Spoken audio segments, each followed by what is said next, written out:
Direction le Congo, silence électoral à la veille de la présidentielle.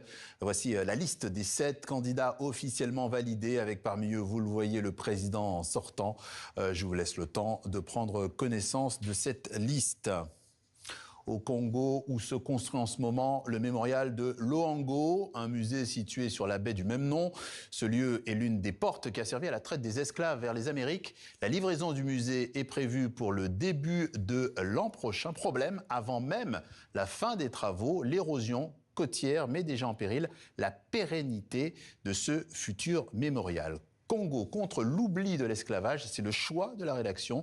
Un reportage de Laure de Matos, Fanny Noiro-Cabré et de Séverine André.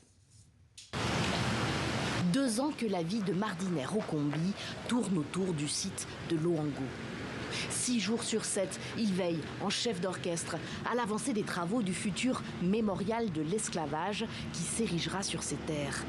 Un musée, un centre de documentation, un théâtre en plein air, une boutique, un restaurant. Un projet d'envergure qui veut transmettre aux visiteurs la réalité du drame qui s'est joué ici, à 2 pas de l'océan, sur plusieurs siècles. Cette tour refait un peu le circuit, symboliquement, qu'empruntaient les esclaves, qui l'amenaient des différents pays jusqu'ici, parce qu'ici c'était le port. Donc de différents pays partaient des esclaves, Gabon, Centrafrique, Tchad, Cameroun, jusqu'ici. Et puis prendre le bateau, aller aux Amériques. C'est en forme de bateau qui symbolise aussi le voyage, le non-retour.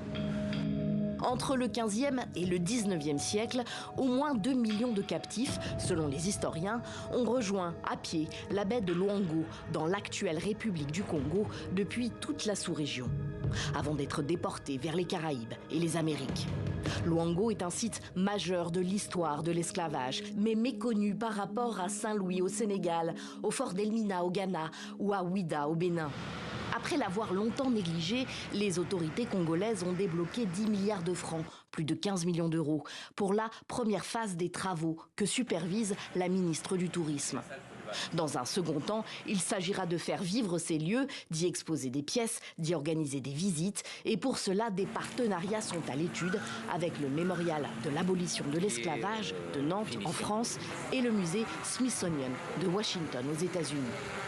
Les Afro-Américains ont besoin de venir se recueillir ici. Et ce sera un lieu de recueillement. Ce sera un lieu de recherche. Dans cet espace, les archéologues sont là en train de travailler et continuent à travailler. Ça va être un lieu d'éducation. Ceux qui s'intéressent viendront prendre connaissance ici, à Loango. Et ça va être également un lieu attractif parce que sur le plan économique, ça va générer des emplois directs et indirects. Un projet ambitieux, mais dont la pérennité est déjà menacée, avant même qu'il ne soit terminé. L'érosion côtière ronge la baie de Loango d'au moins 5 mètres par an, selon des habitués du site. Comme Dominique Batota, qui a longtemps milité pour sa mise en valeur via son projet Matachebo, et qui ne blâme pas d'abord le réchauffement climatique pour expliquer l'érosion actuelle. L'une des causes, à mon avis, se trouve derrière moi. Il y a un très grand projet, l'extension du port de Pointe-Noire. Donc on est en train de gagner des hectares et des hectares sur la mer, ce qui explique que les eaux qui étaient amorties par cette baie passent maintenant directement et de manière frontale sont en train d'agresser la baie de Matombi et la baie de Loango. Si on ne s'y met pas, on n'a pas besoin d'être prophète ni devin. Dans 10 ans, 20 ans, ce musée va disparaître. Les autorités congolaises sont conscientes du problème et étudient la possibilité de poser des digues le long de la baie, sans que ces travaux ne soient pour l'instant financés.